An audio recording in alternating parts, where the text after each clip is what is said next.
everybody. I was having some technical difficulties. Sorry about that. Hi, y'all. Happy Friday to everyone. Welcome. It is another night of crime. I've got my jammies on. This is my new jammies. If you guys have not tried the jammies from Walmart, and they're called Joy Spun, they are so friggin' soft and so good. I love them. Now I'm going to I've got my air conditioners off. I'm going to turn my fan on. Y'all let me know if that fan is too much for you, okay? Please let me know. Aren't they cute? I don't know if you can see. It says dream, relax, uh, cozy, snooze, dream big, I guess is the other half of that. Love them. They're just so nice. Hello, everyone coming in. It's so good to see you guys. We've got Crafty Annie is here. Victoria Kid is here. Hi. Denny Benetti. Yay. Niecy's here. Girl, how's it going with all that snow? You keep that there. We don't want it in the South. And I don't want it before I have to move my dad. That's my big deal. Joan's here. Hello, Joan. Good to see ya. Who else is here? I may not be able to see all of your words, though. Hey, Mary. Good to see you. Mighty Bell is here, and Lorna, and Margaret, and Lefty. That's a good moniker. Keep calm and carry yarn. That's it. A good moniker. Sally, did I see you come in? Yes. Good to see you. Laura Coffin, good to see you. Who else came in? Did I miss anybody else? Okay. I think I'm caught up now. I'm not doing that great today. My stomach is very upset. I have been to the doctor. I will tell y'all a little bit more about that. But I started having technical difficulties and my camera wasn't working, my overhead camera. So the problem with that is that I wasn't going to be able to show you guys the next part of the sweater. So did you guys all get your I'm working on my second set of pockets. Did you all get your pockets done? How many of you guys got your pockets done?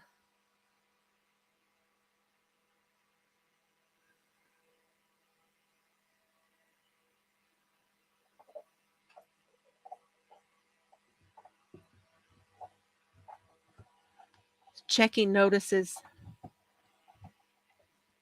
Hey, there's Cindy. Come on in. Glad you got it. Oh, that's good. I noticed that several of my packages got delivered today, so that's good. I'm really glad.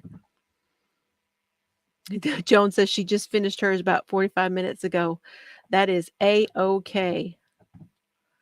That's what I'm doing too. There's Chels. Hey, Chels. Oh, you're welcome. Isn't it cute? Did you take the little plastic off of the pen? It's much shinier that way. Okay, you guys. Well, Annie, I think yours is coming from Chels, okay? And I'm pretty sure I gave her your address already. Chels, did I give you Annie's address?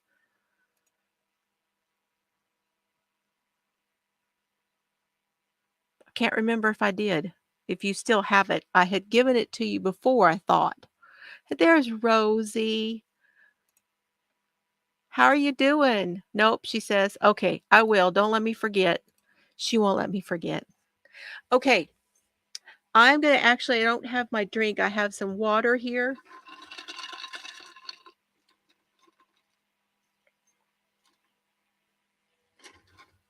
But I'm going to go and get myself some tea.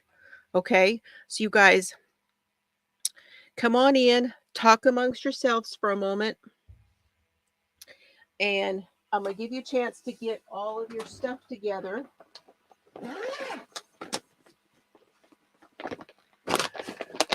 My big bag of yarn. But here's my first 2 pockets. I got my first 2 pockets is done. And I'm going to get another thing of yarn. And then we are going to get started on our sleeve in a little bit, okay? So, give me just a second. I'm going to go get my tea. And y'all keep talking about and fill everybody in on the sweater that we're doing, okay? I'll be right back.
Oh,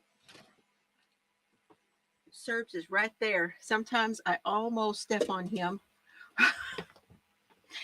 Try not to step on the boy. Hey, Sandy. Oh my gosh. Again. Oh, I'm so sorry, hun. Oh, how are you doing? I hope you are okay. I've been so worried about you, hun. I hope they were able to help you tonight. Were they able to?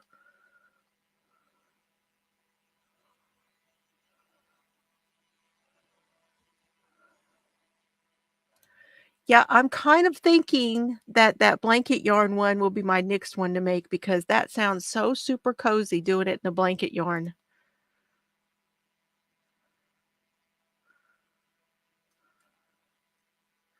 That sounds good, Nisi. That sounds good. And I know Bree was working on a sweater, a crochet sweater, so that's awesome. Now, I don't know what I did with my cheat sheet. Oh, husband this time. Okay. Because I was thinking they were able to help you the other day when you went. Yes. All right. Let me show you all my notes again just to refresh everyone. Well, I hope he's doing better, Sandy.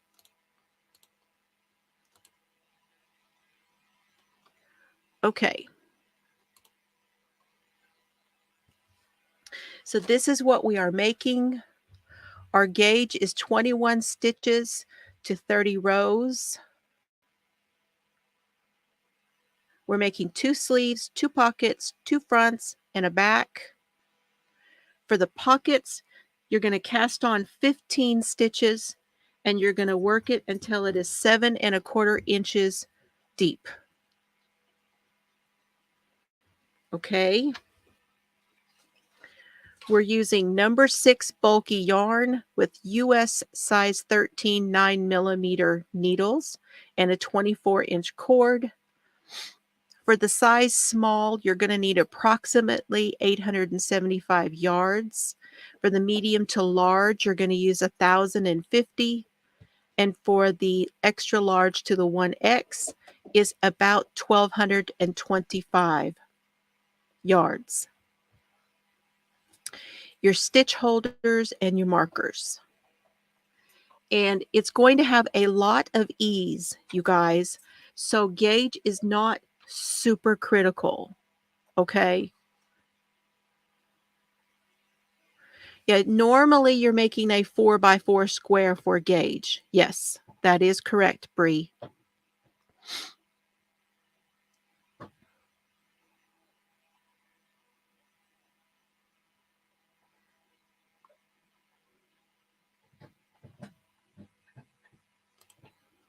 To go to FP to find out what to do. I don't understand. Are we talking about, hey, Joyce? Hey, Kathy?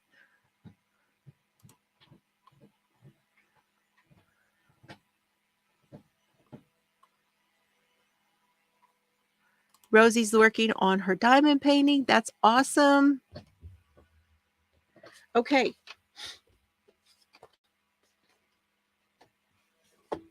Now we made those in the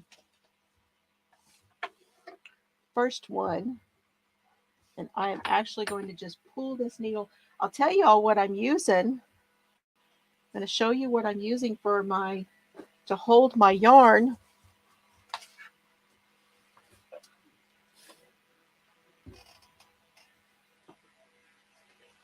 I'm getting my act together. Hi, Jeannie. This is what I'm using to hold my yarn. It is my yarn holder that I bought from Bree.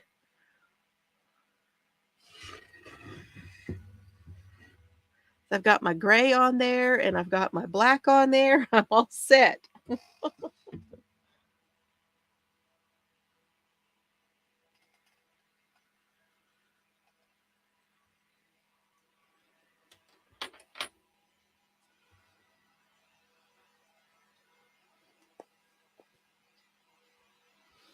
Oh. Yeah, it's usually the same for both crochet and knitting. Is a 4x4 would be your gauge swatch. Adele's lurking. Okay, awesome. Hello, Adele, and hello to Gracie if you are out there, and all the other lurkers.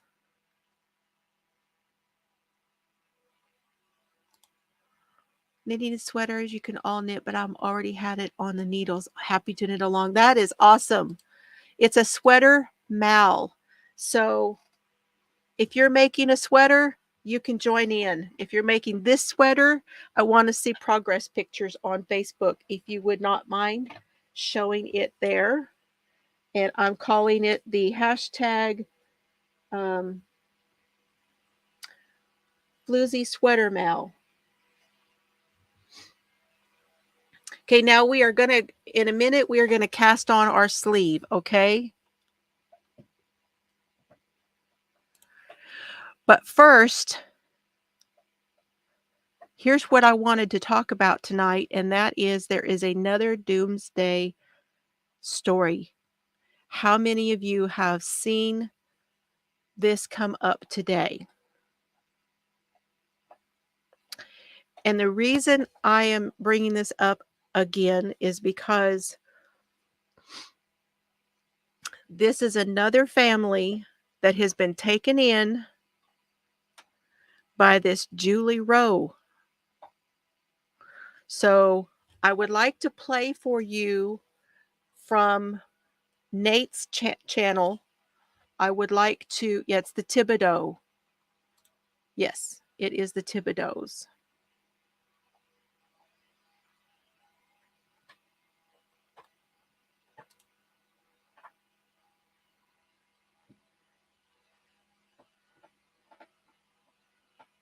Well, Sandy, your luck has got to get better very soon. It really does. Hi, Kathy. We are sending you all the positive vibes because you've just been through it, girl, and I am sorry. All right, give me a moment here, you guys, to get this set up for you. I had it set up and then everything went kind of crazy a minute ago when I was trying to get it all going. It was like, what the heck?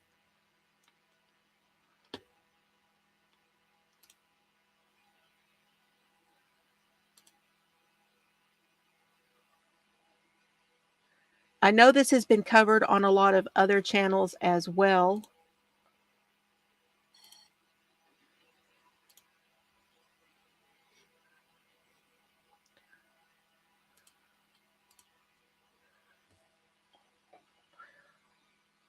Okay, I'm going to go ahead and play this first one, you guys, if you are ready to hear it.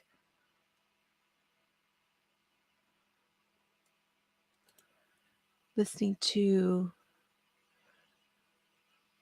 the Franks and the Hildebrands and the ties from the Daybell Row and Ballard. Ah, Ballard. Okay. Uh-huh. This is what I mean. It's a little.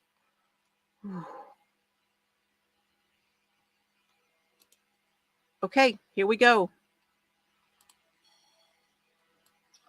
They honestly, still in shock. Honestly, I guess it just hasn't.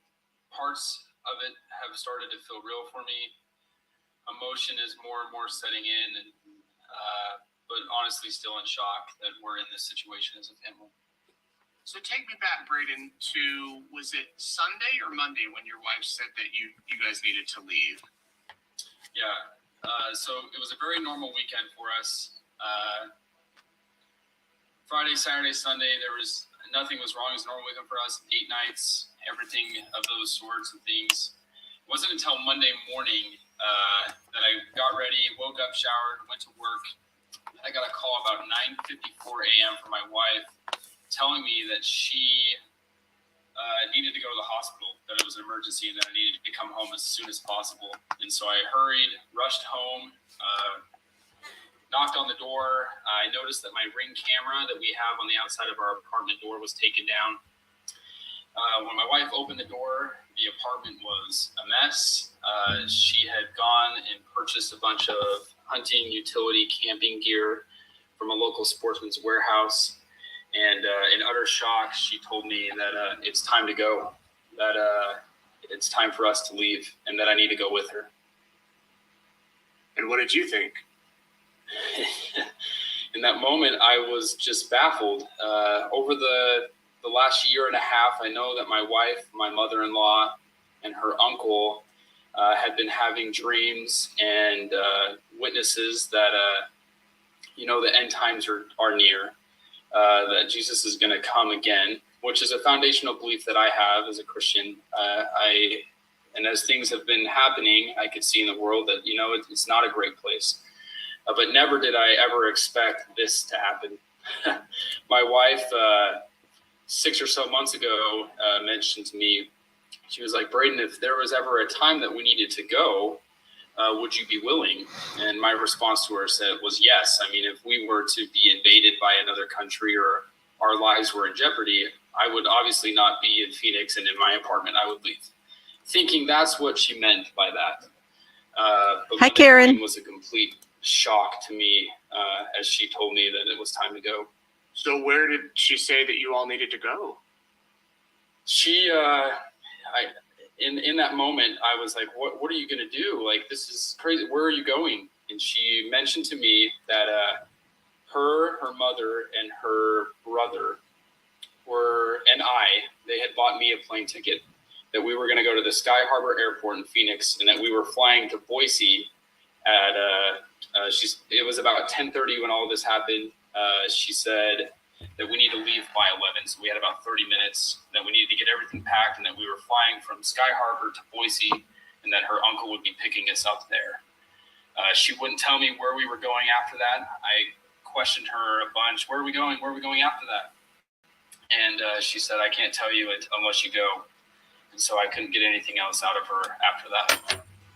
So Braden, a lot of people believe that the second coming and that it might be, happening soon, that, to be prepared and have emergency supplies and food and whatnot. But do you think that your wife, had she had more extreme beliefs about this in recent months or years, or was this kind of all of a sudden she's saying this to you? It was gradual. When we first got married, it was probably 6 or 7 months after we got married that she had this first dream and shared it with her mother, and they started working that direction. At that time, we had bought a bunch of food stores.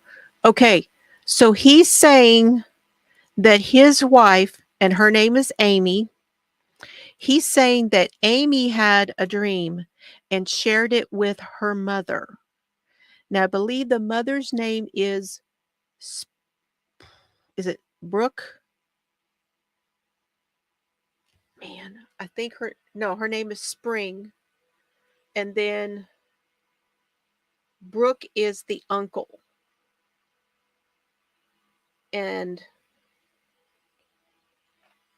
But when we're going to listen to the father of Amy also. Yes, Spring, and then is the mother. Amy is his wife. So Spring would be the mother-in-law. And Blaze is Amy's brother. Blaze is 16 going on 17.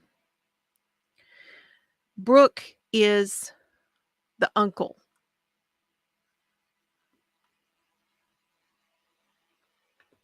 That's true. What Brooke left behind is definitely worrisome. See, we're going to listen to this, and then in a minute we will listen to the interview with the father. And he tells a lot more than what Brandon. I think that Braden, sorry, I don't want to get his name wrong, but I think that he only knew a limited amount, that they didn't really tell him a whole lot before they left.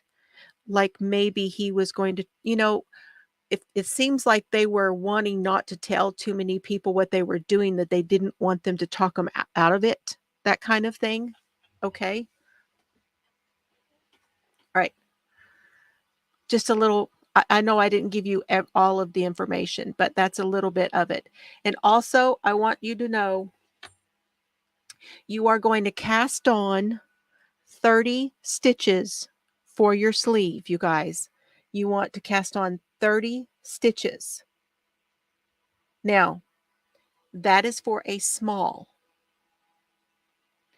If you are going to make a medium, it's going to be 33. And if you're going to make the extra largest size, it's 36. So 30, 33, or 36 is how many you cast on for your sleeve.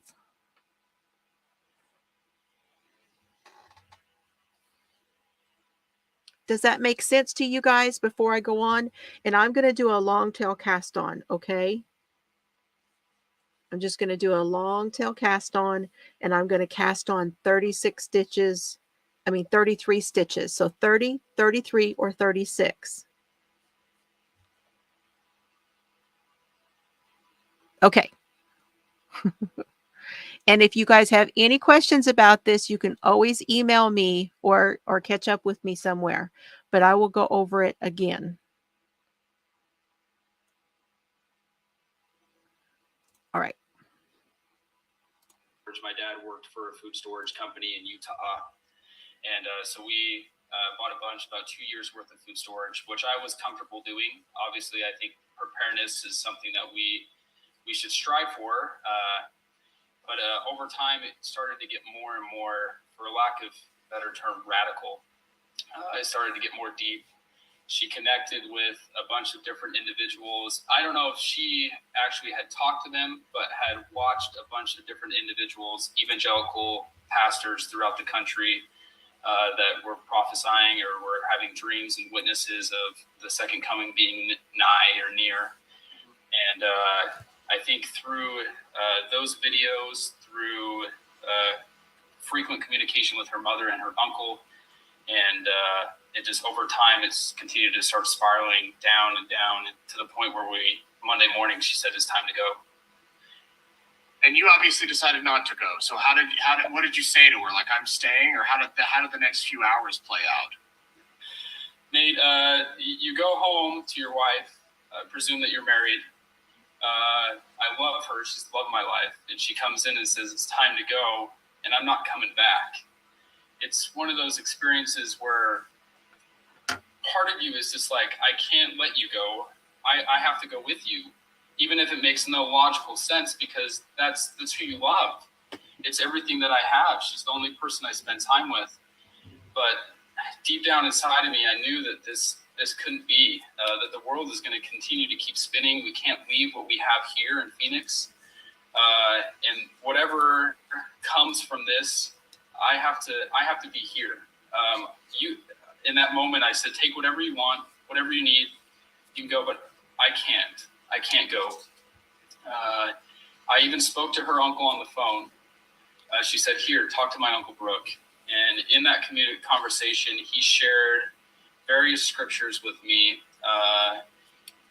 basically telling me that I will receive a witness after the trial of my faith, and to trust God and trust that this is what his plan is, and that I'm a part of this with them. I'm supposed to be one of the 5 that's with them.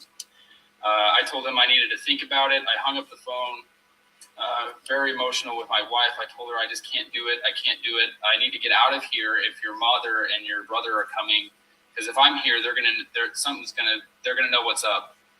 And so I was helping her throw some stuff in carry-ons and weigh it, and I had to just leave the apartment and go sit in my car and let everything play out from there. So then her mom and brother, who's 16, showed up, and then they all went together to the airport? Yeah, they loaded up the suitcases in my mother-in-law's car, and then they took off to the airport, yes. Is that the last time you spoke with your wife? Yeah, I had sent her a few text messages just saying, I love you. I can't believe this is happening. Like, what are we doing? What are you doing? You know, there's consequences to this. Like, they're going to find you. And she adamantly kept sending text messages back saying, please pray about this. You need to come with me. I love you. Please be here. It's not too late. You can still make it to the airport.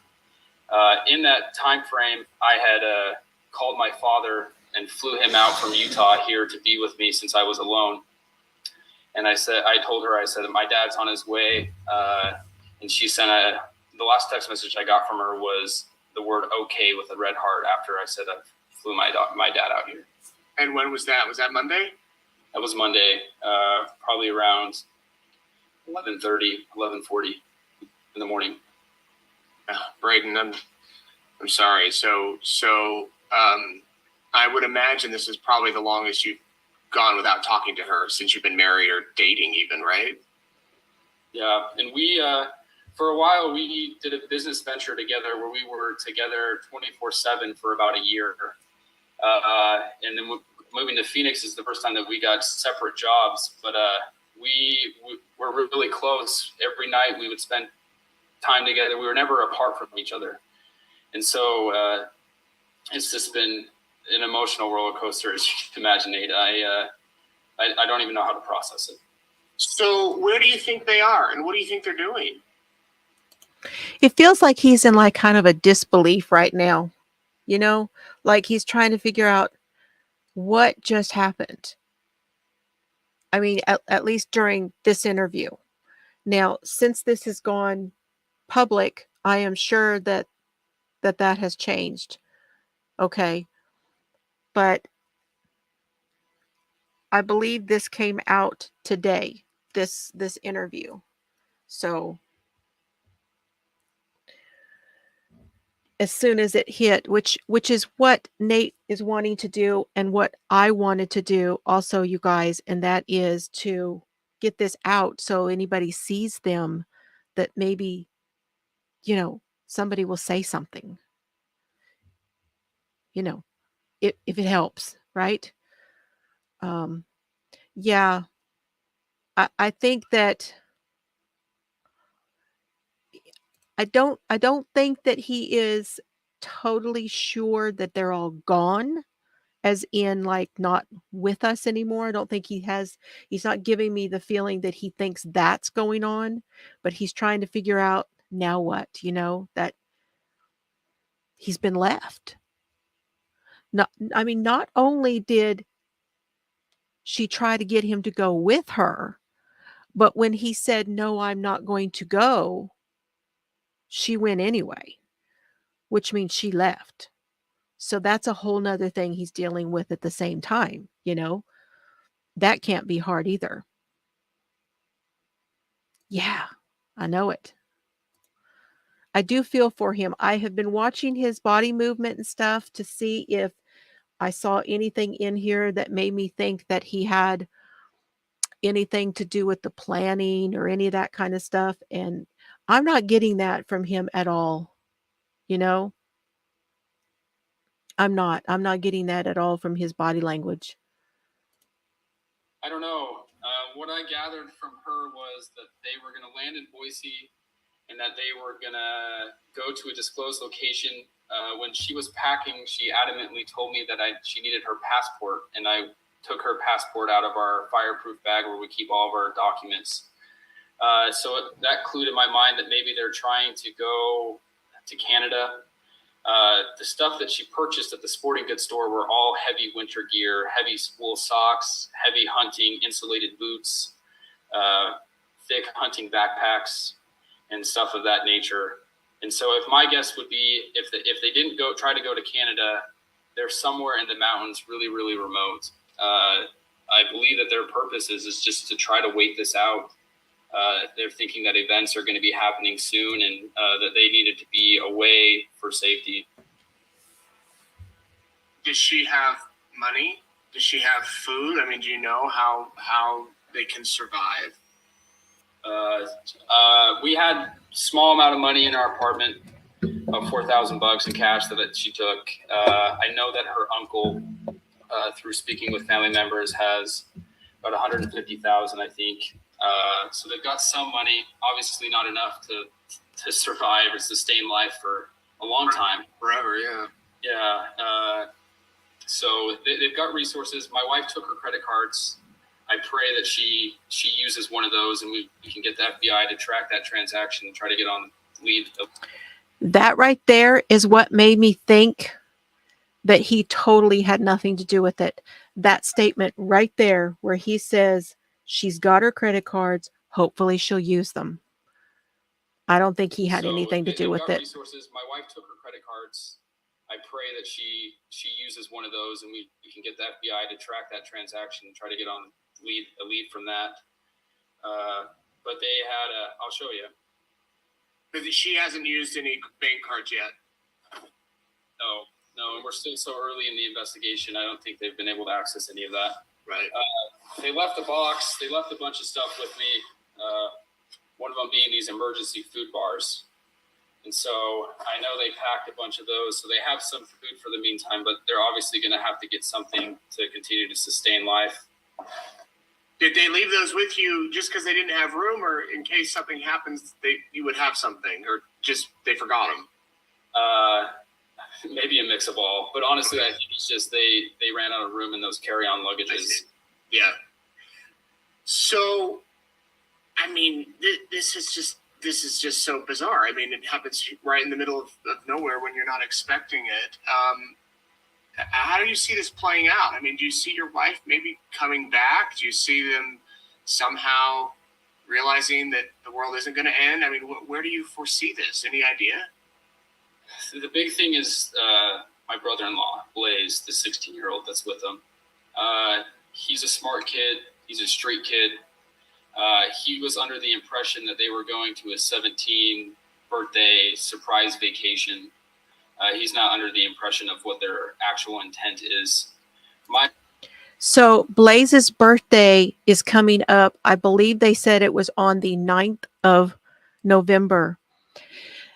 And Braden's understanding is that they told Blaze that this was going to be an early birthday celebration for him, for his 17th birthday.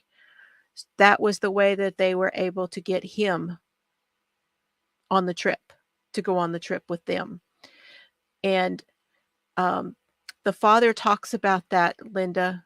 Hi, good to see you. But the father does talk about that there was some talk that he's supposed to be, yeah, they call it something else, but that he's a chosen, yeah. My hope is that he realizes that that's not what's going on, that he can either play into it a little bit or figure out a point where they're vulnerable and he can escape and try to surface somewhere and we can find him and work that direction. That's what I see for the meantime. That's my prayer, is that he can somehow get away. As for them, my wife, she told me, I've got a text message here from her. This is of course when we were communicating back and forth after she had left to the airport. She said, "I love you. We will be back in a few years, and if you're still around, I'll come find you." And so their intent isn't that this is going to be short. I don't think their plan is to be gone for a while. Wow. In case they see this, what would you say to them? Hey, Lori. I would tell them that I love them, that I know faith and conviction is a very, very powerful thing. And sometimes we can get pulled out of what reality is. But the biggest thing that we need and our family needs is them home safe. If we can get them home safe, we can. So that's a very good question, Lori. And the crime here is that they actually took a 16-year-old without. They have a 16-year-old who they really basically kidnapped. He does not know what they're doing.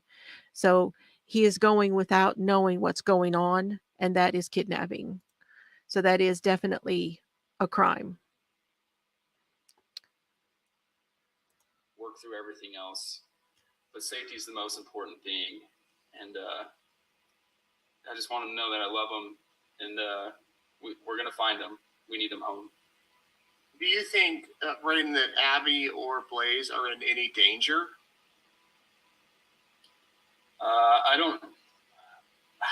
don't know. Everything that I got from the conversation with the uncle and from my wife, nothing seemed hostile at all.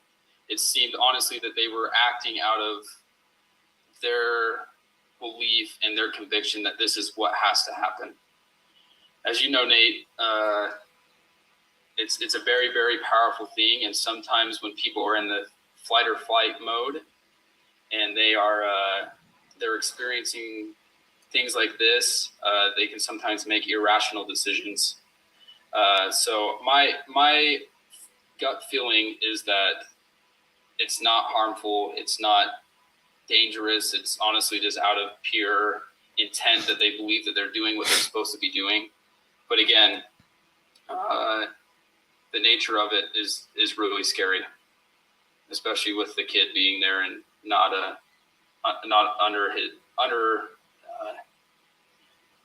knowing why he's there. He doesn't know why he's there. Yeah. What can the public do? Can we do anything? I know there's people that'll watch this that want to help or want to reach out. I mean, do you guys need help? The biggest thing is just try to get this word out as fast as possible. They landed in Boise, I believe, Friday afternoon-ish, and have made wherever they've gone from there. So that, wait, because today's Thursday and they left Monday, right? Correct. So did you mean to say Friday? You said they landed Friday afternoon. I'm sorry, Nate. I meant to say they landed Monday afternoon in Boise. Okay. And so that's the last known location any of us know. And so if anyone in those surrounding areas in the state of Idaho, Oregon, Washington, if they can keep their eyes open, look for the car, I'm sure that'll be identified here soon with the FBI and the authorities that are working on it. But the biggest thing is we just got to find them. I'm from East Idaho. I'm from Ammon. My wife and I lived there for the last, we moved to Gilbert, Arizona in August of 2022. But since we got married up till then, we lived right there in Ammon. And so Hey, Steve. there's a lot of people in Ammon that are going to know me. And if I could ask anything from them, I would ask for their prayers to keep their eyes open and to share this with as many people as possible so we can get them home. And how long have you guys been married? We got married June of 2021, so just over 2 years. Okay. All right. Well, I hope next time we talk, Braden, that Abby's home and that, you know, you're okay and that she's okay and everybody's okay. I really appreciate that, Nate. And I know the platform that you have, and I think if we can get this out, we can get enough people looking for them. Hopefully we can find them as soon as possible and get them home safe. So as Bree put up there, we're going to hear that from the father, but the father was given full custody, and it didn't go through in the courts until Tuesday, and they left Monday. So he was able to get an emergency injunction to get it out that, and the judge gave him full custody of the son. So now with that, he said they can get a, like the bolo or whatever, look for them because they needs to be brought back. Okay. Now, hold on. All right. Give me a second. I got my equipment running, but I it was last minute when I got everything going. Oh, goodness.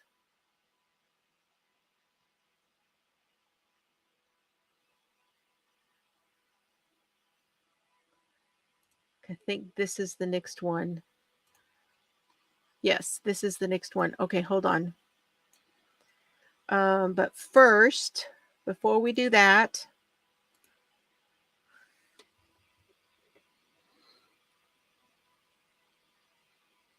yeah, they're trying to do one.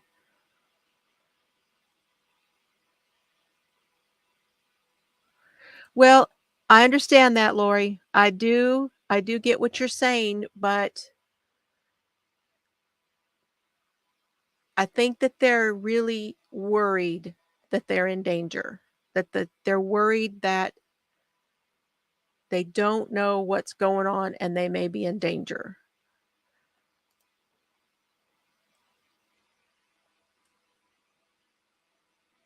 Well, that is for sure. And they were going through a divorce. They're going through a divorce too. Yeah, I know, I sure am. Y'all be patient with me, and I don't even feel that great tonight. So give me a break. And I also wanted to say I'm wearing the Encanto wrap. This is the wrap from Crochet Luna. You can find it on her Etsy store. This is a crochet wrap I did with fingering weight yarn. And yeah, it's called the Encanto. And she actually put this out even before the movie came out. All right, hold on. I got to get this tea bag out of my cup.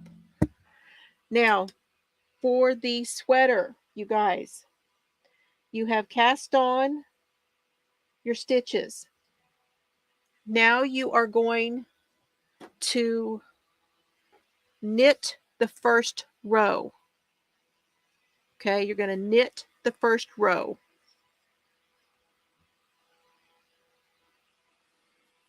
I use my crochet hook sometimes to get the tea bag out if it doesn't have a pull tag. Hey, use what works, right?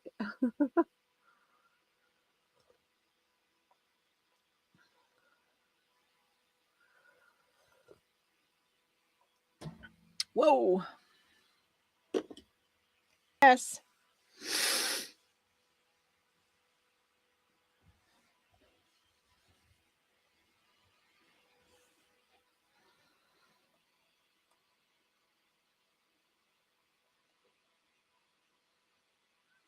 See, that's the part that I think that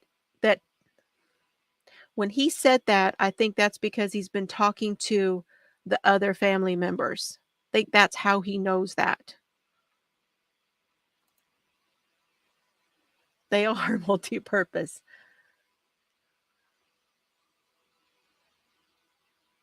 Oh my gosh, Annie.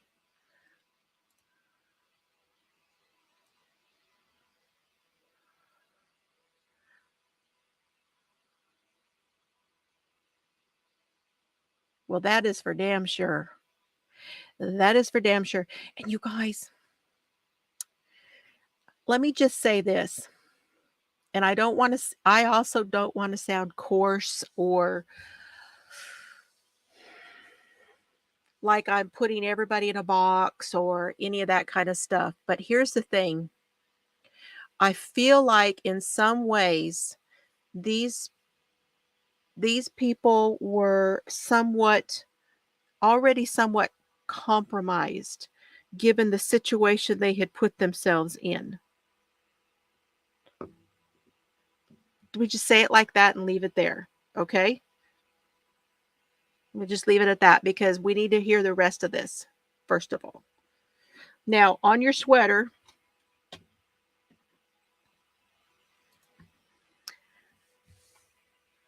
after you've cast on your stitches, okay? Oh, I knocked it over there. There we go. Let's get her straight. You're going to knit the first row. This is your sleeve. And then we're going to do an increase on every fourth row. We're going to do the increase. All right. So right now, the way you have it, if you want to go ahead and mark it, this is the front.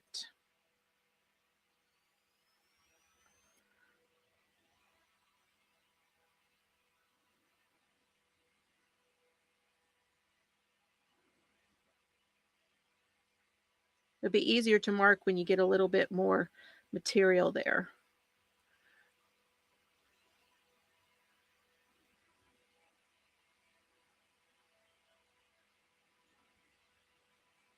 But this is the front of our sweater, okay? Now you're going to knit this row, and then we're going to do our increase every fourth row.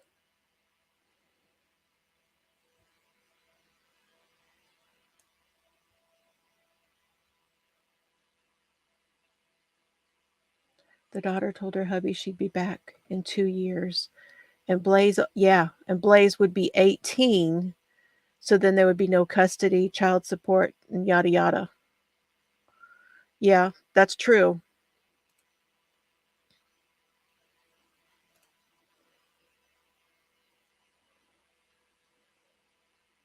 What did Cindy say?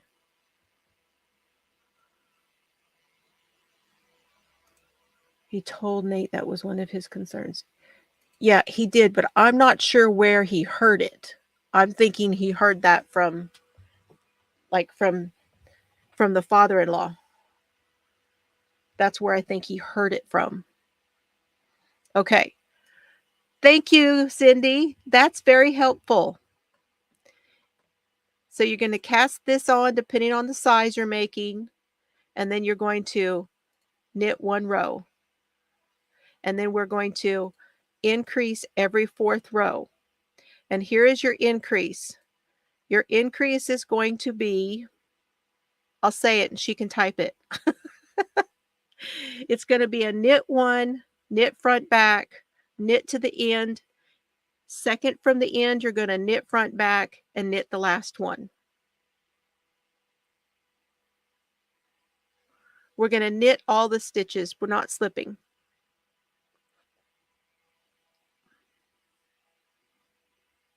Yeah. If you want to do it that way, you are more than welcome to, Lefty, because what she's talking about, sometimes when you slip them, it makes it easier to stitch them together. But this is such big yarn, I didn't have any problems with it. So, but you are welcome to do that. You can slip the first one and the last one knitwise if you choose to do that. Okay, you guys? All right. I am going to now see if I can play the other one.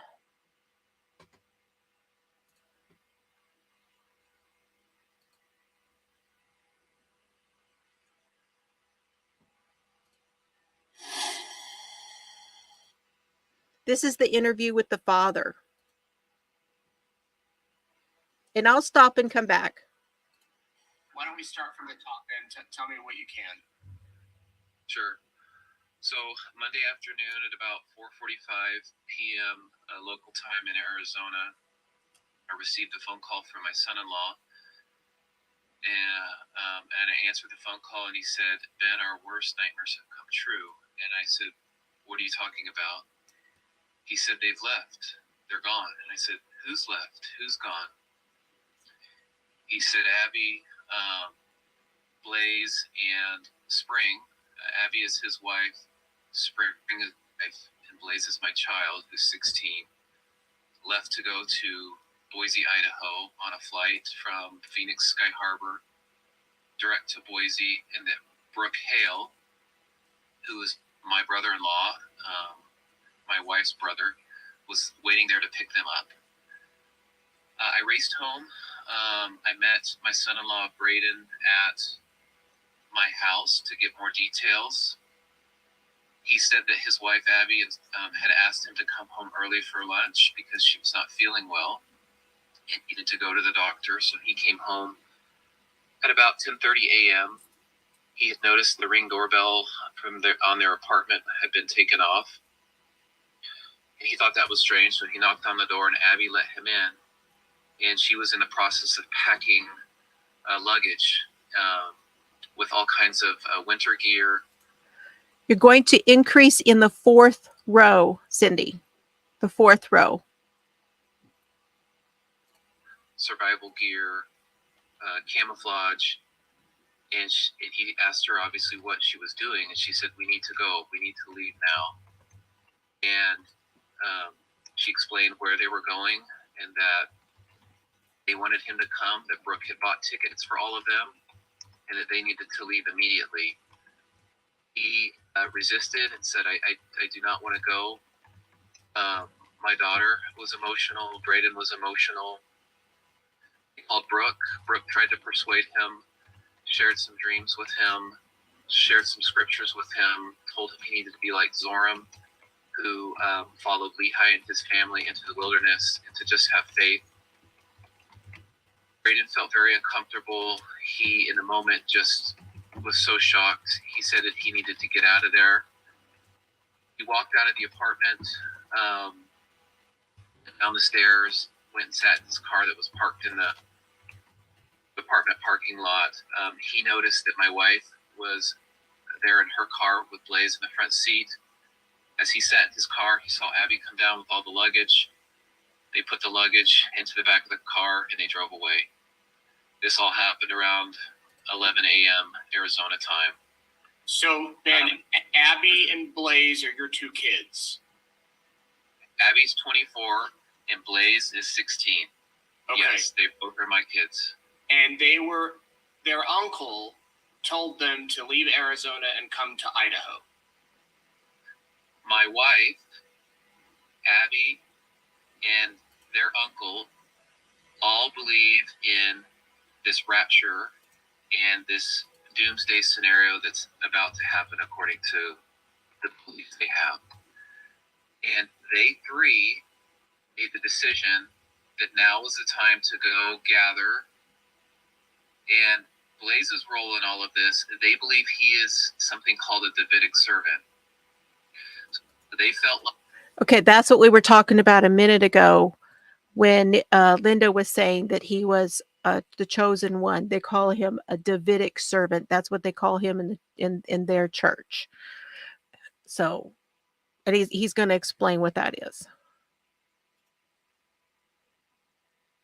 Like, they need to protect him, and they needed to take him to this undisclosed location where he would receive his calling and understand his role in the second coming and the Savior's return to the earth.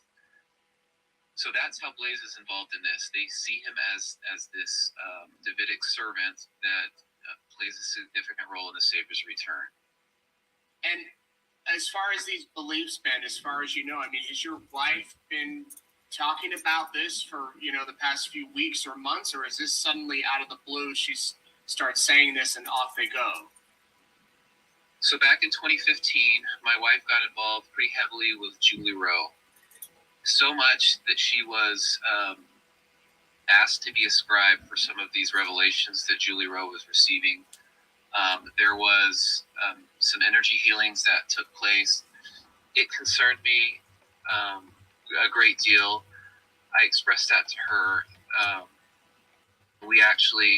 I requested that we go in and talk to our ecclesiastical leader, a bishop, to talk about it. The bishop asked her, or essentially told her, she needed to stop if she wanted the marriage to survive. I stopped following Julie Rowe at that time, but I think she was still indoctrinated with a lot of what was taught and shared. My wife's always been fascinated with the end of days, the last times. Now, I don't know if y'all caught that or not, but he said Julie Rowe. Now, I want to stop right here for just a minute, okay? And this is why, okay? Julie Rowe, for those of you that do not remember, is the same person that published Chad Daybell's books.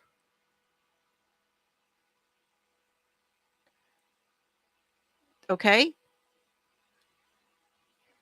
Same thing. We're right in here again with all of this.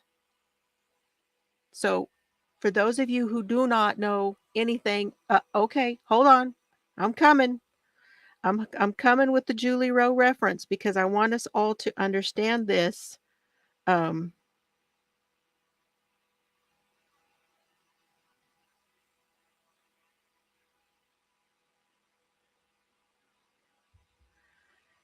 I had this pulled up so I could explain it to you.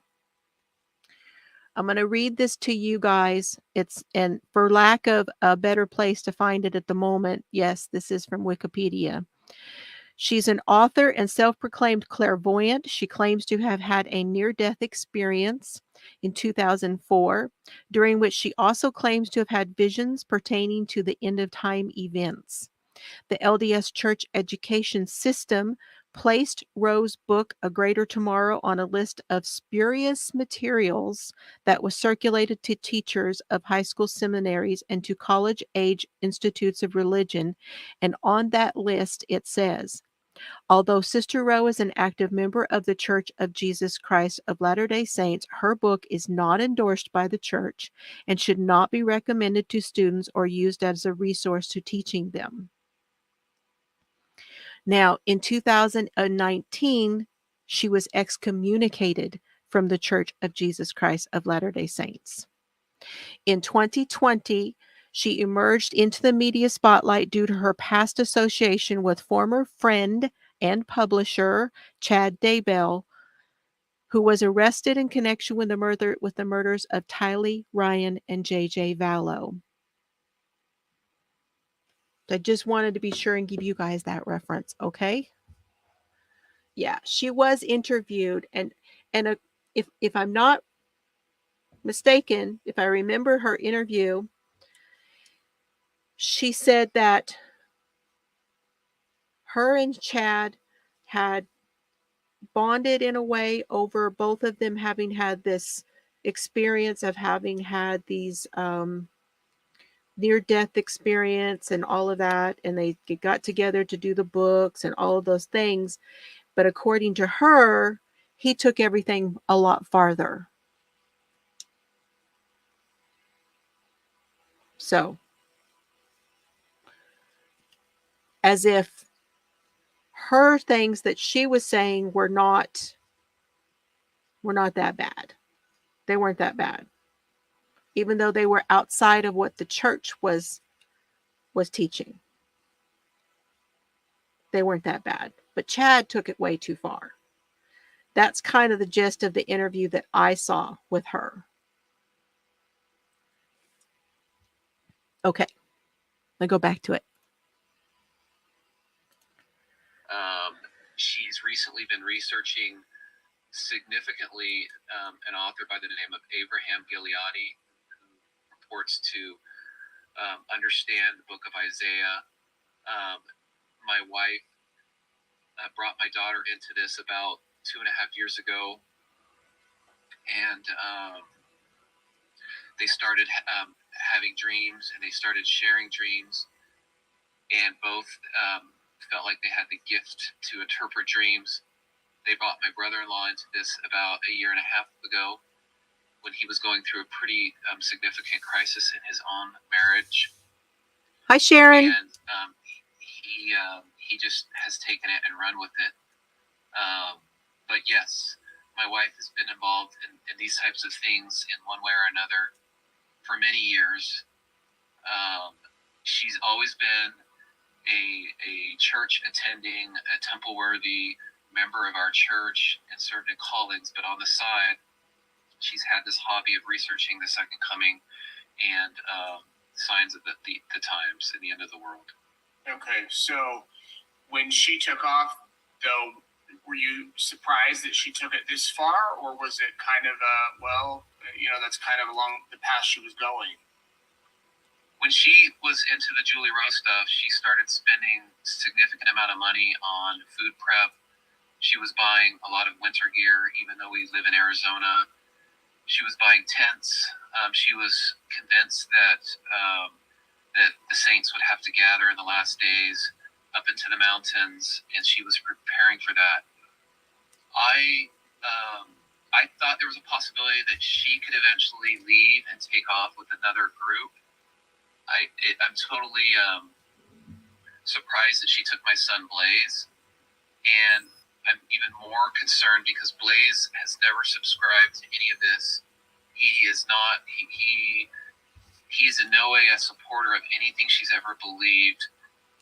He is your prototypical teenager that all he wants to do is hang out with friends and be on his phone. He's an athlete. He's on the football team. He's worked so hard to be on that football team. They still have games left this season. There's no way that he would have gone along with this. So they've coerced him, possibly sedated him. He's probably maybe been threatened. I did hear from Braden that Braden asked if Blaze was going, and apparently he was told that they told Blaze he was going on an early birthday vacation, but obviously that would have been, Blaze would have figured out really quickly that there is no vacation. So I'm very concerned about that piece, that my son is in danger and that his uncle maybe could be the aggressor in this if things don't go the right way. Yeah, and that's why, everyone involved here except your son is an adult, so they're obviously free to do what they want. But when you have a 16-year-old, is there any sort of custody arrangement between? You're still married to Spring, right? I'm still married to her.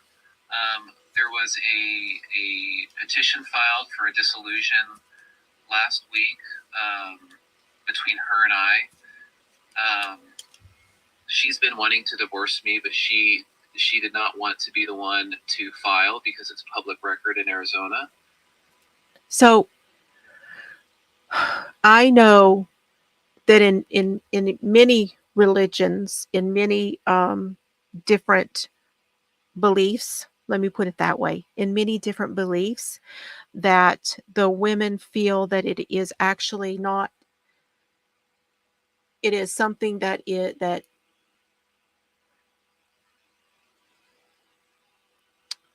makes them less worthy if they leave than the husband. So if the husband leaves her, she's now worthy and she's able to move on with her life. But if she leaves, then she is like forever, it's just, I'm not using the right words for these things. I just know that is the case with a lot of different beliefs. And that's probably kind of what he's talking about. And yes, like they've been shamed, like it's shameful. Yes. So it's a possibility that when he filed, she decided, I can go now. He's left me. He's filed this and he's leaving me. Now I can go. At the very least, that's maybe what she's thinking. I can go now, and I'm just going to take off and go. Like Lori said, I'm going to take the kid. We're going. But what we're getting from this is that her brother, the uncle, is dangerous. They're getting a sense that he's dangerous. And we're going to get to the other part of it that they were talking about here in a minute, which is he liquidated everything. He don't plan on coming back. And that's a little worrisome too. So we had been separated, living at different locations in the same city. But as strange as it sounds, we've had a great relationship recently. Without saying too much, the best relationship you could have as a married couple. We've been getting along, but the amount of time she spent talking to Abby and Brooke on the phone, the frequency, we're talking hours a day, multiple times a day, for the last year and a half. And I would periodically check my AT&T phone records. They were always talking to each other, morning, midday, night. Because of the petition for dissolution that I had filed, I was able to get an emergency motion from a judge from the Superior Court of Arizona issuing an order to return Blaze to me immediately and invoking the ability for law enforcement to get involved, to locate him and return him to me as the sole custody parent right now. So that order is in effect as of the 24th. That was issued by the judge. I've been working with Gilbert Police. We filed a missing child report. His name's been entered into the NCIC, and we're working on a few other things like an Amber Alert and some other things to get federal law enforcement involved as well. Okay, so you have sole custody of him, and your wife, she knows about the temporary custody that the judge issued. No, because they left on Monday. Oh, okay. And that was issued the day they left or the day after? It was issued on Tuesday. We got the ruling from the judge. Okay, so is your wife not answering the phone? Are they kind of off the grid, so to speak? Completely off the grid. I believe Brooke has his phone. So yes, the uncle left a will and testament, liquidated everything. So Nisi's talking about the uncle. I contacted Boise police Monday night, and they routed me to the police that was assigned to the airport. And they were able to pull video of the footage. They saw Abby, my daughter, my wife, and Blaze come off of the airplane and leave the airport and get into the white SUV that Brooke is driving. They did see a phone in Abby's hand, so I think Abby has her phone. I think Brooke has his phone, but in an exchange message we were privy to on another device, Abby mentioned that Spring doesn't have her phone, and that Brooke was instructing Abby to keep Blaze away from her phone and make sure he didn't know any passwords to her phone. So they're completely off the grid in terms of communicating with us, but I think they have phones, Brooke and Abby. They could have other phones. Do you know why Idaho, or do you think they've gone elsewhere? Flown into Boise and then gone somewhere else? I think they may have gone into Oregon, but I think they're staying close to Idaho. I don't know why Idaho. I remember years ago my wife, when she was into Julie Rowe stuff, I think Julie had mentioned something about Idaho being a safe place to gather, but I don't know. I don't know why Idaho. Are you worried for your son's safety? Absolutely. Absolutely. I fear for his safety, especially my uncle doing something to him. If my son is contentious or rebellious or belligerent, I fear that my brother-in-law would restrain him or do something that would incapacitate him. Because my brother-in-law, when he left notes for his children saying he was not coming back and that something amazing was going to happen very soon with the return of the Savior. And he essentially wrote a last will and testament and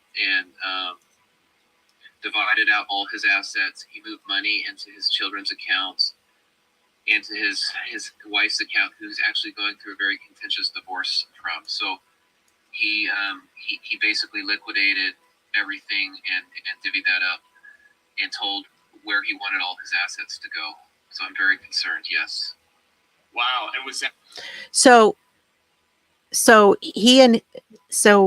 the wife's brother, which would be the son's uncle, the wife's brother was going through a very contentious divorce.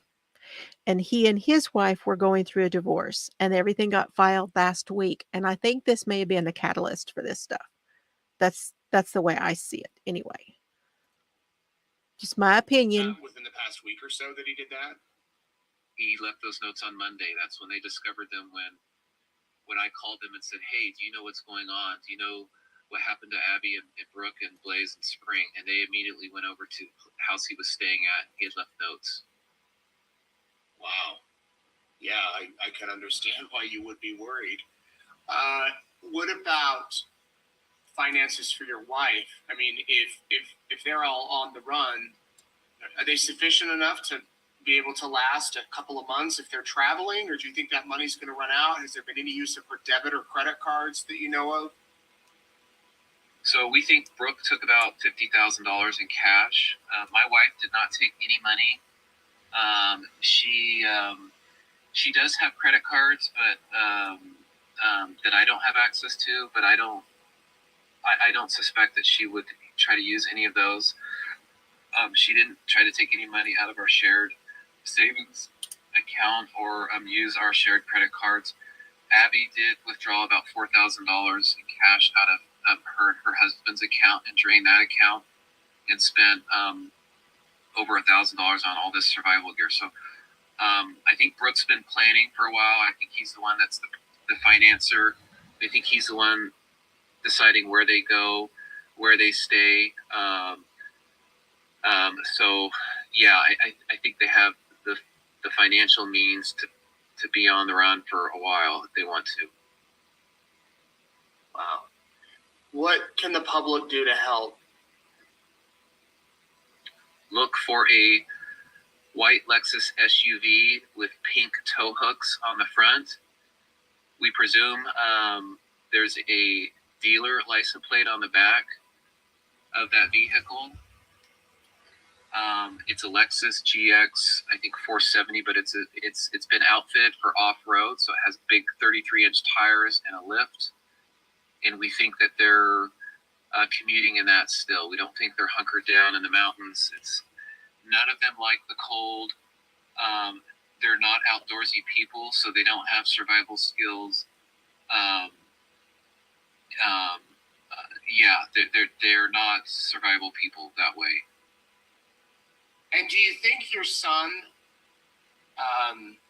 would try to get away or call for help, or if he's in the mental state to do so? You know, if you mentioned that they might have drugged him or something. I mean, is your son, absolutely, or is he going to try to get along with them? No, he would say, "This is stupid. Get me out of here. I'm not doing this anymore." I'm sure they have to restrain him if they go anywhere to a public space. I'm positive of that.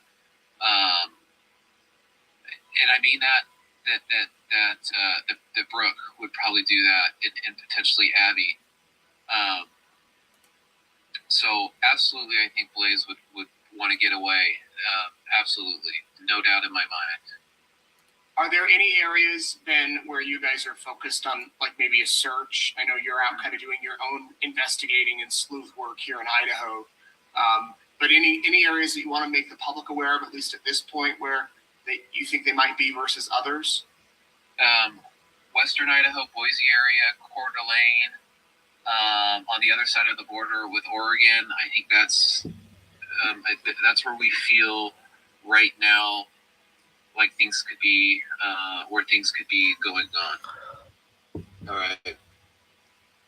Well, I hope that this ends peacefully and that your son's back home very soon. How are you taking all of this? I mean, your life's just had like a bomb dropped on top of it. How are you doing?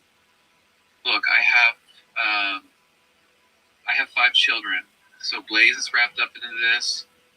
Abby, my daughter's wrapped up into this. I have a son on a mission in Africa right now. I have 2 daughters. It's I'm just trying to stay bless his heart. Bless for his them, heart. obviously, but it's hard. It's really hard. Yeah. It's really hard. The literature they've been reading and the books and all the studying has just taken them down these dark rabbit holes and just has completely corrupted their brain. They're all good people. They're all wonderful people. But getting into these dark topics has really corrupted them in a really horrible way. But they genuinely are just loving, kind people before any of this unfolded. Right. Yeah. Well, Lori Vallow's son said the same thing. That she was a loving, caring, great mom before everything happened. Who is the main police agency? Are you working with Gilbert, Boise, both? I came to Boise because I thought I could work directly with them, but they were unwilling to assist and were not able to help me. So I went and was able to get Gilbert Police involved, and they're the main agency right now. They have a detective assigned to this. Okay, and how long do you plan to stay in Idaho? I don't know. I bought a one-way ticket here. I don't know. I mean, I have a full-time job back home, but I'm willing to lose that job to stay here. I don't know. Yeah. I don't know.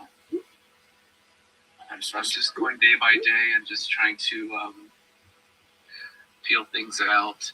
And Serbs is sleeping. I can't answer that for you. Right. Well, to have a 16-year-old not be without his phone, I can't imagine. I mean, if he's like a normal 16-year-old.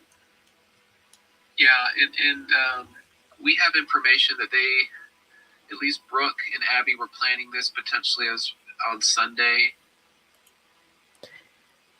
That is exactly what I thought when I watched this was think of Charles. Charles kept trying to tell everybody something was fixing to happen, and nobody took him seriously. Absolutely. I know. Serbs is dreaming over here. He's making he's making all the sleepy noises.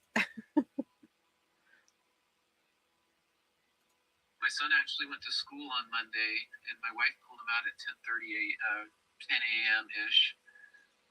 So I think my wife left in haste. But yeah, there's no way he's going along with this. There's absolutely, positively no way. I know my son, and so do my children. There's no way he's doing this on his own free will. You mentioned something about an early birthday gift. When is his birthday? November 8th. Okay, so he's turning 17 on November 8th. Correct, yes. Okay. Oh, man, I'm so sorry. I do want to help, though, get the word out and hope that, the more people see this and talk about it. What, in case your wife should see this, or your son, or your brother-in-law, what do you say to them? What would you say to them? Just come back. We love you. Nothing's going to change about any of our relationships with you. It's never too late to just say, you know what, maybe we made a mistake. We're not going to judge you. We want to help you and support you heal. And there's no anger or hate. We just want you back and safe, and we want to be with you.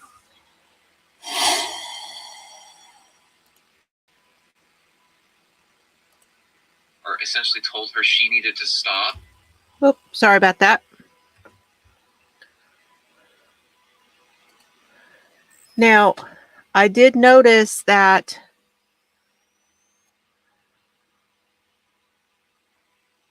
so the FBI, I believe the FBI is now involved too. Yes. And that is exactly true. When a minor is taken across state lines, it's usually when the FBI becomes involved. I am thinking that I saw Nate put something else up just a moment ago. So give me a second here. I'm going to see if I can find that.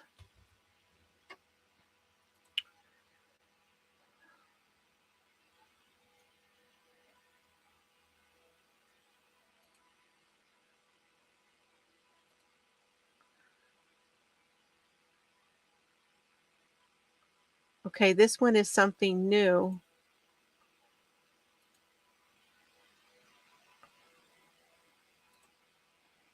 Hey everybody, Nadine here at my kitchen table. Just wanted to give you a quick update. It's Friday night.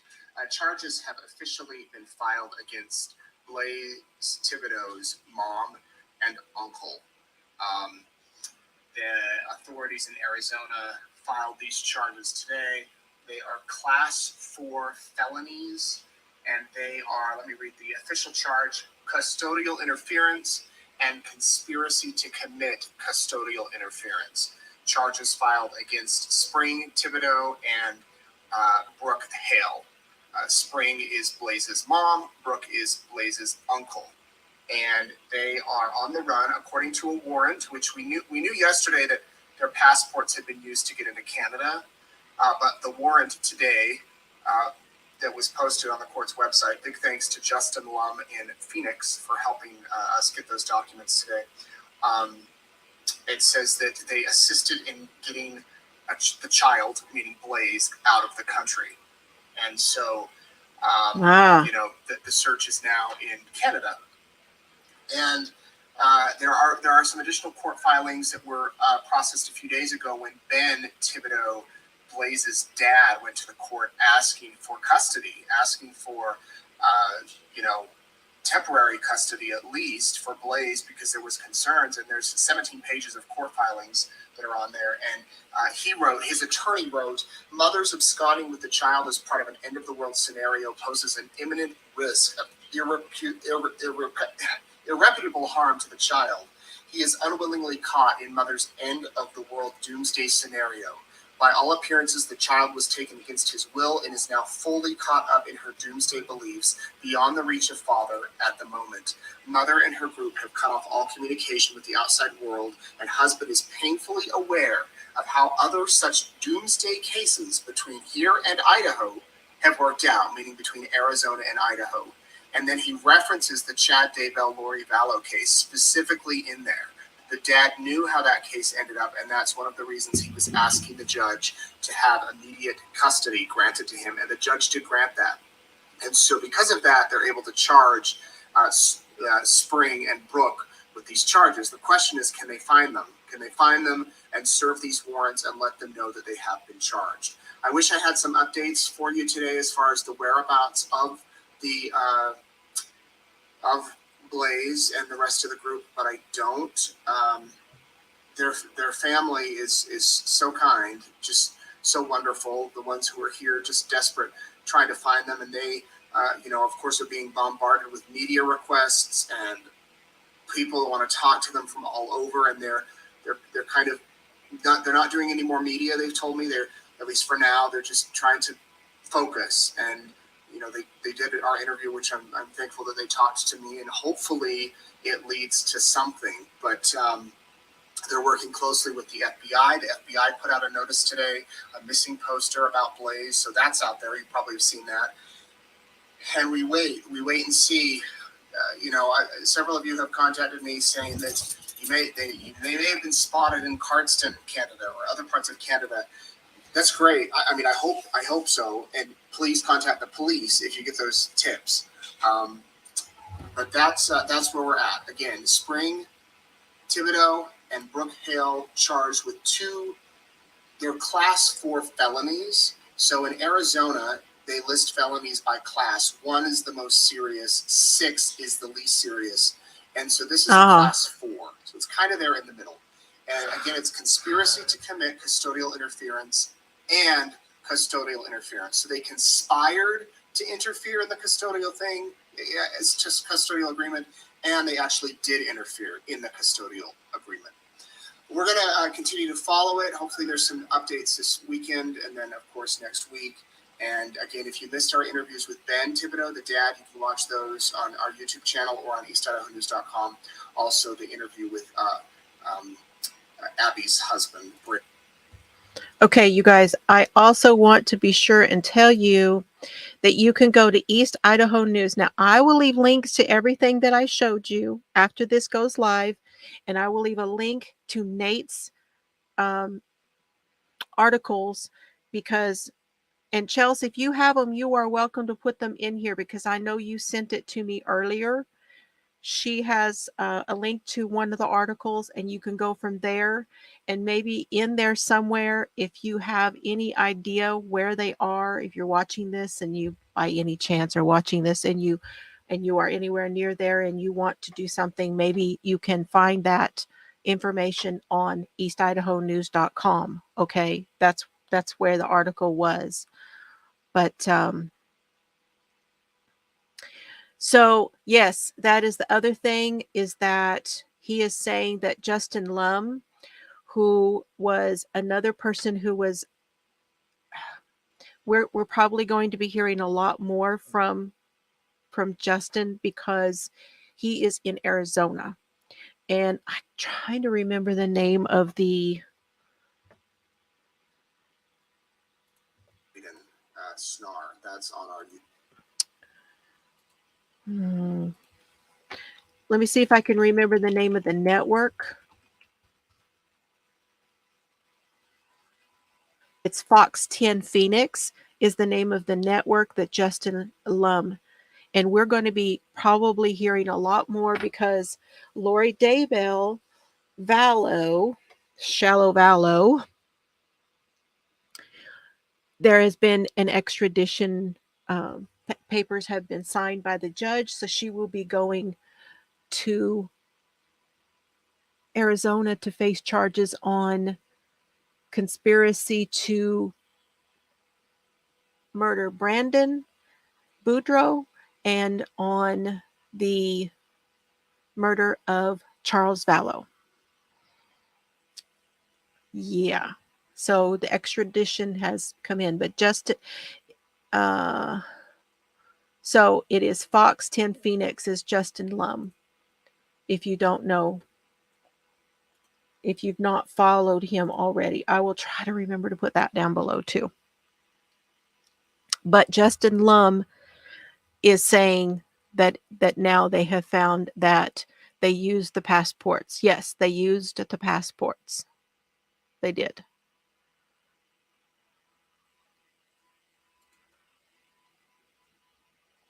And there is the link. Chelsea's put the link up for the article. Thank you, Chelsea. Take care, Sandy. I hope you both feel much better, much better in the next few hours. I hope that everything improves for both of you. Your cold, your husband, everything. I'm so glad you stuck with us this long. An hour and a half is a long time, and I appreciate it. I really, really do. We love you.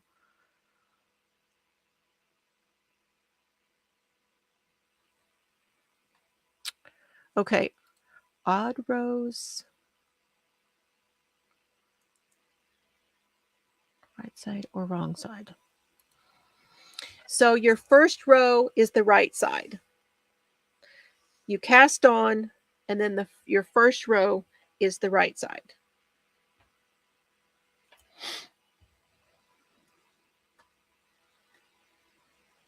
I believe that makes it odd rows is the right side. Odd rows. There you go. I got there. Took me a minute, but I got to it. Oh, I'm so glad, Sharon. I don't even know if you realized that you won the other day. And I was like, I got her address. I'm just going to send it to her anyway. Oh, thank you, Chels. Thank you. Okay, so let me give you some more details, okay? You are going to knit the sleeves until they measure 10 3/4 inches, or virtually almost 11. If you get 11, it's okay.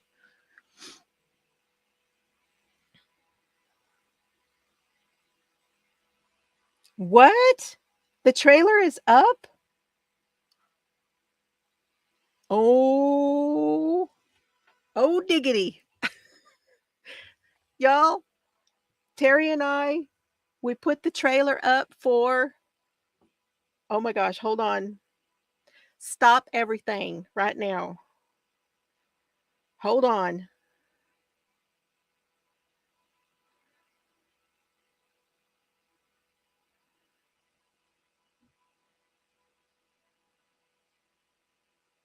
Let me find the link for you.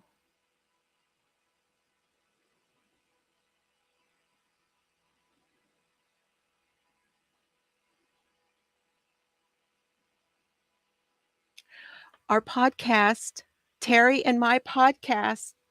Okay, Chels, thank you. I love you. Is up on Spotify. If you would like to go over and follow us, it is Nitty Gritty Justice.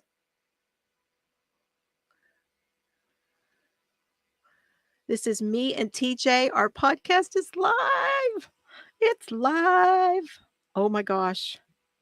Okay. Now I'm going to play the trailer for you guys. You ready? Here we go.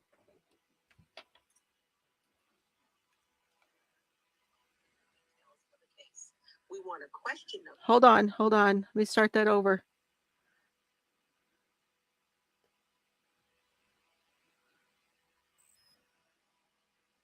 Details and the motivations of the people involved. What can be proven? What cannot be proven? Will this information lead us down the path to justice? Tune in every other week, starting in November. I'm Jill. I'm TJ. I live in the sticks. And I live in the swamps. Welcome to the Nitty Gritty Podcast. We don't believe in closure. We believe in justice. Now let's get down to the nitty gritty.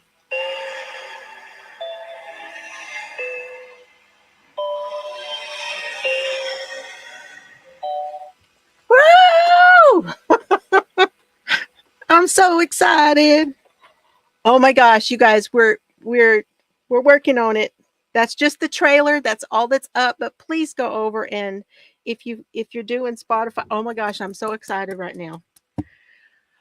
Whew, so excited. You like it? Do y'all like it? It's going to be so much fun. We have a lot of fun. We really do. Y'all should hear it when we talk about cases. We're just having a blast. And that's all it is. It's just us talking and having a blast talking about it.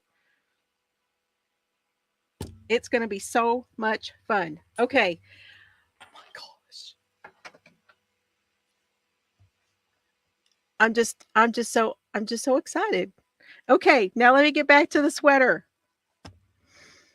So you're going to go 10 3/4 inches is how from shoulder to now, and you're working this right now. We're working this from the bottom, from here. It's a 3/4 inch cardigan. Thank you. I know it's my happy dance. I always say I look kind of like the I'm all right. Do. Everybody worry about me. So this down here is your cuff. All right. And there is no ribbing or anything on the cuff or anything like that. So this is where it is here, and you're going to go up, and it's going to increase out. And then that top part is where we're going to put it right here to attach to the rest of the sweater. Ooh, I'm getting warm. I got to take this off now. Oh, I got so excited. I got hot. Thank you, everyone.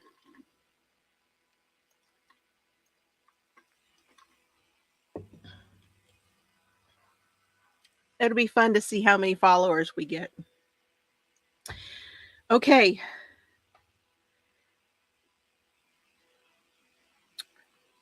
You are going to do your increases on that fourth row.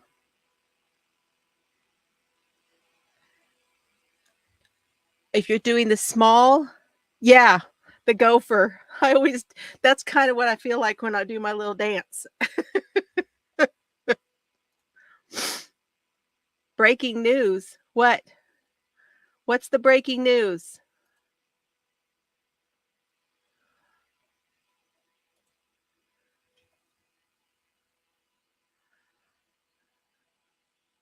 Are you talking about the podcast or? Oh, really? Oh. Oh my goodness, Bree. Oh, I'm so glad they found him.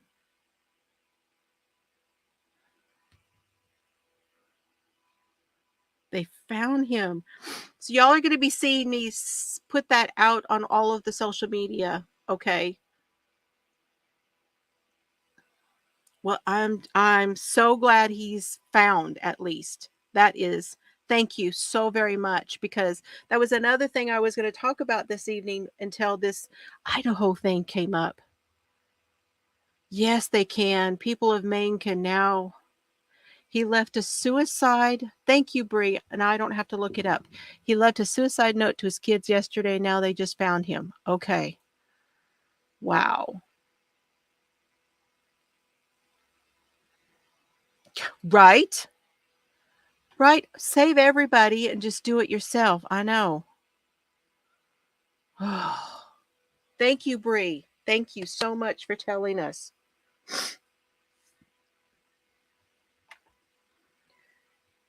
Okay, I'm going to read this one more time. I keep interrupting myself, and I'm very sorry for those of you that are trying to do the pattern. Okay? I'm going to do this now, and I'm not going to stop myself. So here we go. You're going to increase on every fourth row 8 times and 5 times more. So if you're doing the small, the medium, you're going to do it 8 times. If you're doing the large or extra large, you're going to do that 5 times. Then every second row, you're going to do it 2 times, and you're going to do it 8 times. So if you're making the small and the medium, you're going to do on the second row 2 more times, and then 8 more times for the larger sizes. So you're going to wind up, when you get through with your sleeve, you're going to have 52 stitches for the small. You're going to have 55 stitches for the medium, 58 for the large, 64 for the extra large. Okay? So it's not the Nitty Gritty podcast. I found that out today. Melissa Gilbert does have a podcast. It's Nitty Gritty Justice. And I will put it on the screen.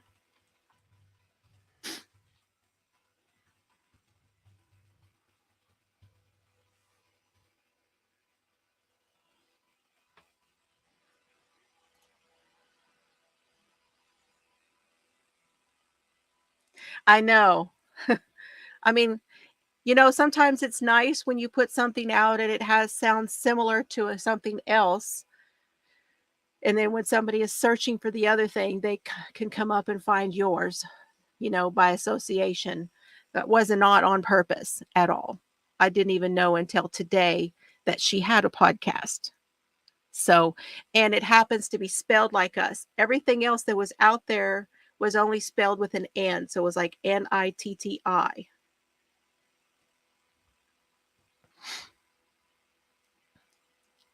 So that's the one to look for. Thank you, Karen, for pointing that out. So I forgot all about that. Okay. So that's your sleeves, and you're going to make 2 of those. Okay. Now here's what I will probably do. I will, at the bottom, once this goes, I know, Annie, it's okay.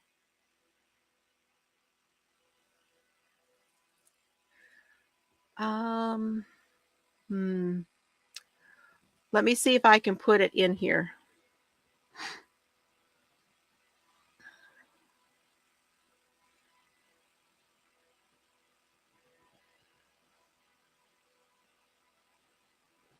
Give me a minute, Karen.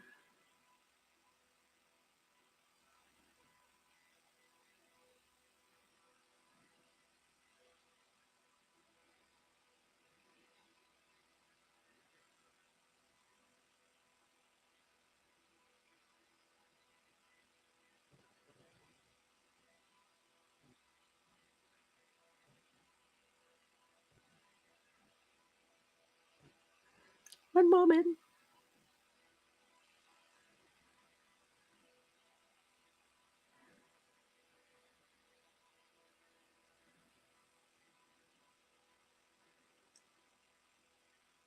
Now let's see if that works. It is in Spotify. Now we will probably put it in the other venues, but we want to try one at a time, and then we will use the other platforms. So most likely we will do Spotify, and we will probably do Apple, and I'm not sure about any other places, but we wanted to just do one and get it out there. So I hope that works. I hope that link works.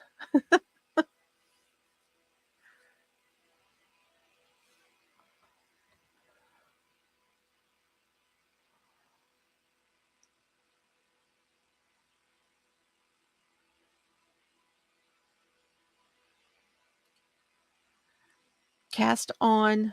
Oh, did I say it wrong? Look at Lefty knows her knitting. Absolutely, you do. Did I say it wrong?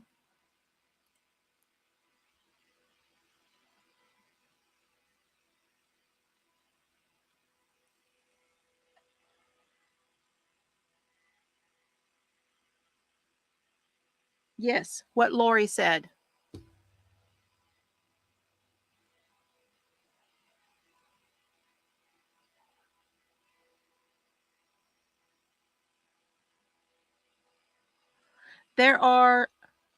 It's small, medium, and large. Oh, small, medium, large, extra large. Is that what no. Small, medium, large, and then extra large 1X.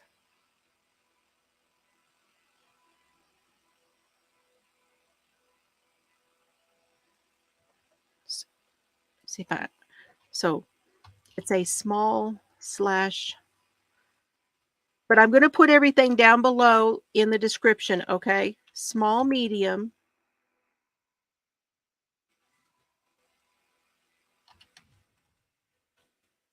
a large, and then a extra large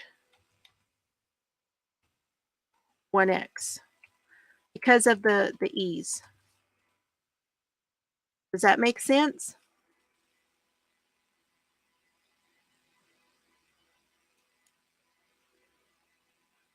Well, they're knit front back increases.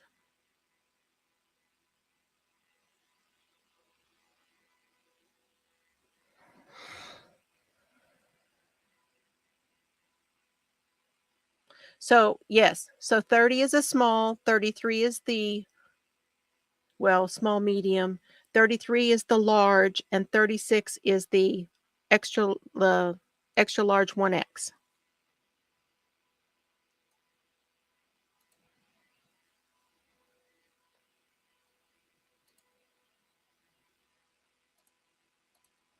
Now, I meant to do that last week, although I showed everything up here for the start.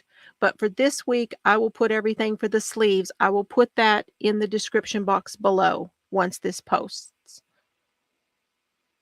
I don't mean to, it's really hard when we're not doing a tutorial.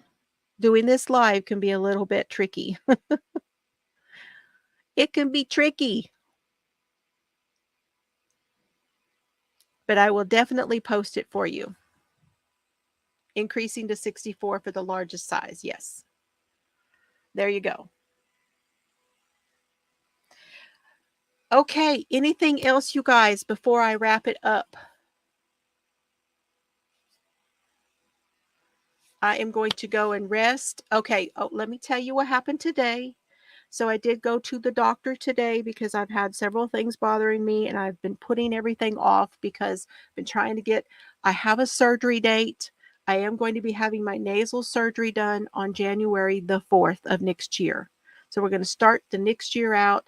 It's going to be after Dad is here. Once he's here, we'll have him moved and everything, and then I can have my surgery. I go for pre-op on the 27th of December, and I go to post-op on January 9th, I think, like a week later.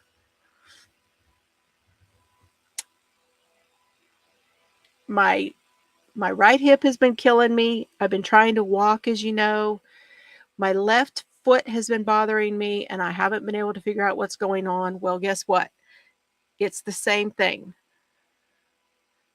So, because the right hip was bothering me, the left foot is now bothering me because of the gait that I have got going on. I'm hearing kittens.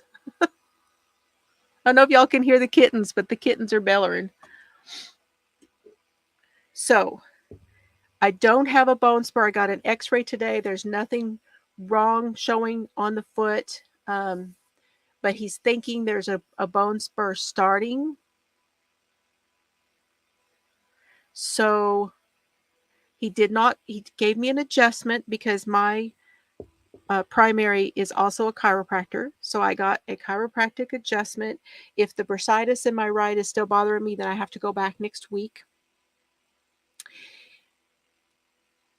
And he told me to get pillow inserts for, like, Dr. Scholl's pillow inserts to go in my shoes. And then he's going to cut a hole underneath where my heel is so that spot is sitting where there's no pressure on it. And the rest of the foot will be comforted by the insert. And then I'll wear the regular one on the other side. That's a treatment, he says, that he does for bone spurs, and the body reabsorbs the bone spur and it goes away. We'll try it. So that's what we're going to do there. He put me on antibiotics for my colitis. So I'm going to take antibiotics for the next 5 days, and hopefully that will help me to get calmed down. And I'm going to stay with the food plan until I know for sure what my triggers are. So I don't know what right now, still don't know what triggers it, what the foods are that are bothering me.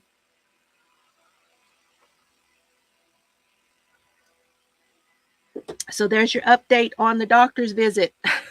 Finally got to see my regular doctor. Oh, you did, Nisi? You got those 63 together? Woo! That is an accomplishment. Yeah, that border will go a lot faster than putting them together. You hear the kitten?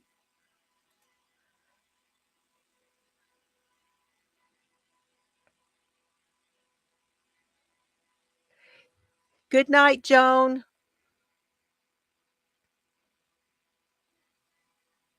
Okay, that's all I've got for you guys. I will see you guys for the podcast. And hi, Adele. Hugs to you and to Gracie. Oh, the book. Karen, you are on it. Oh my gosh. I have started the book. Let me tell y'all what the book is, because we are combining that with Friday nights. And I have posted it in the Facebook group. But let me tell you what the book is. It is The Girls Who Disappeared by Claire Douglas. You can find it on Libby. You can find it on Kindle, and you can find it on Audible. And this is our Stitch and Crime Book Club book. And the hashtag for anything that you make is going to be hashtag disappeared Mal. M-A-L. Make along. So crochet, knit, whatever. And I'm liking the color of the book here. I'm liking those colors with the kind of that, it's almost like a green with the yellow and the white. Yes, kitty, you need to come out by yourself. It's got itself up in the roof. And it hasn't figured out how to get back down. I know, it's almost on a green teal. It's almost like a turquoisey color. So if you want to do that. Okay, you guys, I love y'all. And thank you for reminding me, Karen. Thank you so very much. All right, y'all have fun today. Lots of hugs. I love y'all. I love you, Oliver. I love you, Solomon. I love you, Chelsea. I love you, Carrie. Go check us out on Spotify. The first episode's coming in just a few. Bye, y'all.